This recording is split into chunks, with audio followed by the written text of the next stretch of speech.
प्रकारे शस्त्रक्रिया करण्यामध्ये तुमचं विशेष प्रावीण्य आहे. आता याचे फायदे पण असतील आणि तोटेही असतील, तर याविषयी काय सांगता? दुर्बिणीचे ऑपरेशन म्हणजे जुन्या काळामध्ये जसं आपण पोट फाडून किंवा जेवढी आकाराची गाठ आहे तेवढ्या आकाराचा आपण कट घ्यायचो, तर ते आजकालच्या काळात तसं केलं जात नाही. तर आपण बॉडीवर छोटे छोटे कट घेतो, म्हणजे 1 सेंटीमीटरचे कट किंवा 5 मिलीमीटरचे कट घेतो आणि त्यातून इन्स्ट्रुमेंट आपण पोटामध्ये टाकतो आणि मग जे काही आपल्याला जशी काही शस्त्रक्रिया करायची आहे, आपल्याला आजूबाजूच्या अवयवांपासून तो गाठ सेपरेट करायची आहे, तर ती आपण सेपरेट करतो त्या इन्स्ट्रुमेंटमधून आणि तो छोटासा कट 2 सेंटीमीटरला एक्सटेंड करून ती गाठ आपण काढून घेतो.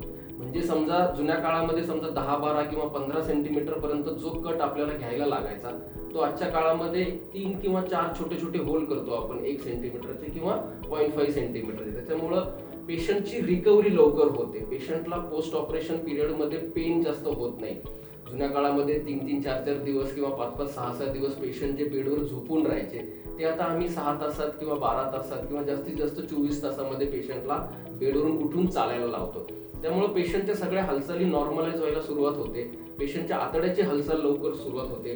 पेशंटला आपण तोंडाने पाणी किंवा नारळ पाणी किंवा जेवणाचे पदार्थ आपण लवकरात लवकर देऊ शकतो.